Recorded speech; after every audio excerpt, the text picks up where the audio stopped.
Hey, what is up, everybody? Today we have Q&A number 3, and we're getting into some pretty good questions. I got a shirt that has a green thing on it, so it's like matches with the green screen and the Bernabeu in the back. But I got a few questions. I'm gonna answer them, and let's get started. Question number 1: should Lukaku stay at Inter Milan, or should he go back to Chelsea? I feel like the loan is about to finish, and Inter Milan haven't offered him a new contract or aren't close to like having him. But if he sweetens the deal, he like goes cuts his wage a little more. Chelsea, I don't think they want him back, but I feel like he might be good for him. He only has scored 3 goals, and after leaving Inter Milan the first time, he hasn't really gotten his form back. So I feel like he should just try to concentrate on himself and be in the try to stay at Inter Milan, just because he went downhill when he went to Chelsea, and they also have the number 9 curse, which I don't know if I believe in, but it's been going on for a while since Didier Drogba. Who should Liverpool buy in the next transfer window? So they're in desperate need of a center mid and defenders. Well, not a lot of defenders, but either another center back to go with Van Dijk or somebody to cover Trent.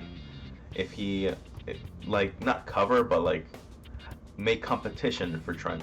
Just because he never defends, he doesn't know how to defend well. For example, when he went against Vinicius Jr., he got demolished when he was at right back. But Vinicius, when he went against Araujo, Araujo did pretty well for himself, and even though he got an own goal, kept Vinicius relatively quiet. And I think that Liverpool should try their best to sign Jude Bellingham, even though it's looking like he might go to Real Madrid or Man City. But in all honesty, if they can get Jude Bellingham, that would be their midfield solidified for the next few years. Just because they'd have Bellingham, Thiago, and I don't know who else they should have, but yeah, I mean, their front three looks great. Their defense a little shaky at times, but they usually like to control in the midfield and have a high line of defense. So I do think that they need at least another defender and another midfielder. Who has the bigger ceiling in respect to Liverpool and Newcastle in the next few years? I feel like if Liverpool make a few key signings and keep Jurgen Klopp, they would have a higher ceiling and can win the Premier League a few more times. But if Newcastle do the same and they get a little better manager, they're always going to compete for the top 4, and it's going to be a little difficult to get a championship, but it's possible, but not as possible as Liverpool. So I feel like Liverpool do have the higher ceiling for now, but Newcastle are getting there with all the oil money that they're getting. Should Manchester United go all out in the Europa League and rest their players in the Premier League, or should they like just be consistent? I mean, that's what most people would want, for their team to be consistent in all competitions, but it's pretty hard to do, especially if you have injuries or red cards, like Casemiro. But if they would be able to just like put their main focus on the Europa League, that wouldn't be too bad. But at the same time, they shouldn't like say they have 0 chance in winning the Premier League just because either team, Arsenal or Manchester City, could drop points and they could capitalize, but they haven't been doing a great job as of late. Where does Vinicius Jr. lie in among the best in the world? I feel like he's probably right now top 5, or last season he was too, just because he's getting behind the ball, but he's just like kind of forgot how to finish a little more. Even though he's made a few goals, um, he hasn't been as good as he has been last year. So like first, in my opinion, I feel like Holland is the best right now, and then it's Mbappe, and then either Rashford, Vinicius, um, few other players, Lewandowski, Benzema. Well, not, I don't know, but Vinicius, I feel like he's in the top five.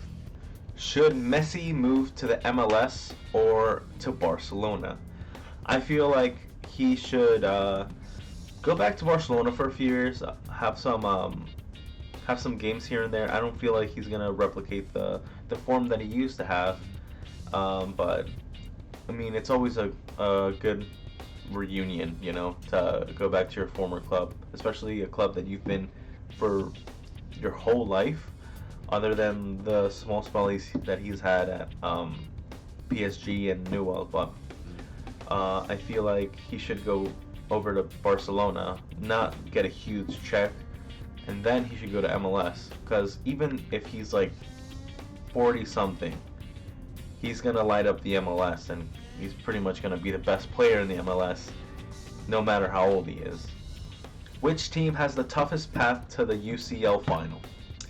So I feel like probably Chelsea have the worst of all of them, just because they're gonna face Real Madrid, and then they're like the current champions, and they're also gonna face either Bayern Munich or Manchester City, which are both champions in their league. And then if they win those two, they have to face Napoli, which is going to be the champion of Serie A. So it is very unlikely for them to win. It's very hard for them to win, but it's not impossible. Now, the easiest, I think, is Napoli. Napoli just have to face AC Milan, that they've already beaten before, and they also have to face either Benfica or Inter Milan, which they've beaten before. Benfica is probably the hardest game they're going to have, and then it's just the final against the big team. And all four of those teams have been inconsistent, so at times, and he hasn't been the team Napoli haven't been inconsistent at all. They've won a lot of their games and have secured Serie A 100%. Manchester United struggle against Sevilla in the Europa League.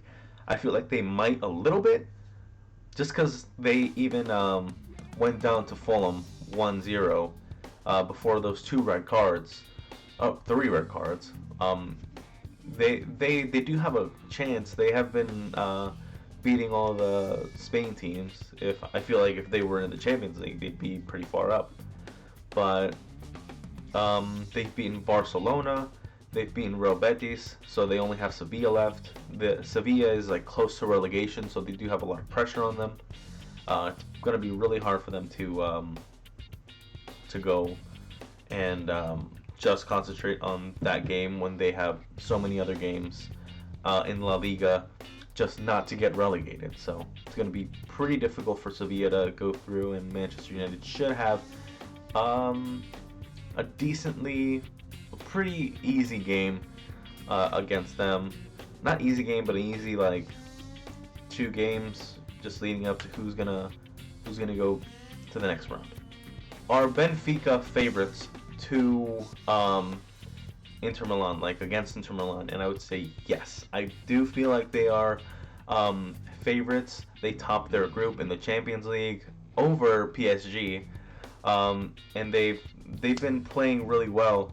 They've been underrated. They kind of went under the radar, so they're the dark horses at the time. But and Inter Milan haven't really been showing that they're the best. They barely got through some of their games. Lautaro Martinez is not showing really good form. Neither is Lukaku, and they're the main attack.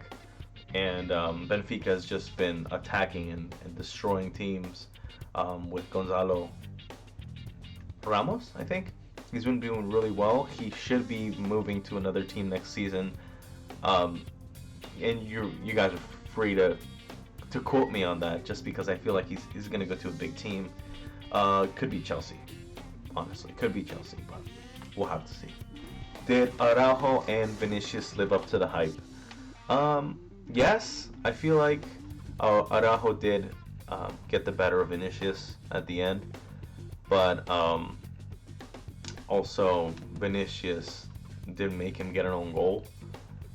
So they were hand in hand, but at the end, I feel like Araujo did win the tie against both of them, making Vinicius a little more quiet than he usually is. Why do Real Madrid have no problem playing against Liverpool's press, but struggle against Barcelona's? Okay, so Liverpool likes to play a high line, and they like to press against their teams, but they've been getting caught a lot on the counterattack. So they've been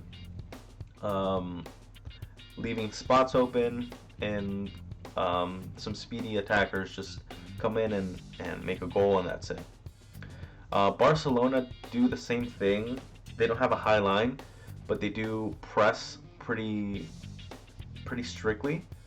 So Real Madrid can't handle their press just because they're more talented in doing so. They do it better, and they just have more structure to when they're pressing, and then Barcelona goes on the attack and scores a goal. When Real Madrid lose it, they put a lot of numbers up front, and then once the ball's taken away from the press, Barcelona's attack goes forward, and they with Rafinha's pace and sometimes Ansu Fati or Ferran Torres, their pace is really good too. And Lewandowski just being the main man in the target man as a number 9, they do pretty well for themselves. All right, so this last question is me picking which one is more impressive, I think. Xavi winning La Liga in his first 15 months with Barca, having an elite squad against UCL winning Madrid, or Arteta winning a more competitive Premier League with Arsenal in his third full season with young players against the Juggernaut City side. Which is the bigger achievement? There we go. So for me, the bigger achievement would have to be probably Barcelona. Just the fact, probably not Barcelona. It has to be Arsenal. I just think Arsenal have been really surprising this season. Nobody thought that they could turn the season around like they did. Certainly I didn't. I thought they would go down like 6th or 5th place. But they've really surprised the league. They've gone against Manchester City. They've done pretty well. They're a few points ahead, and they have a really young team, so there's not a lot of experience there, but there's a lot of heart and a lot of motivation behind it. Just because they're so close, they only have a few games left, but anything can happen. So I really do hope Arsenal win the league, and it would be some spectacular scenes just watching them lift that title after so many years. I think 20 years.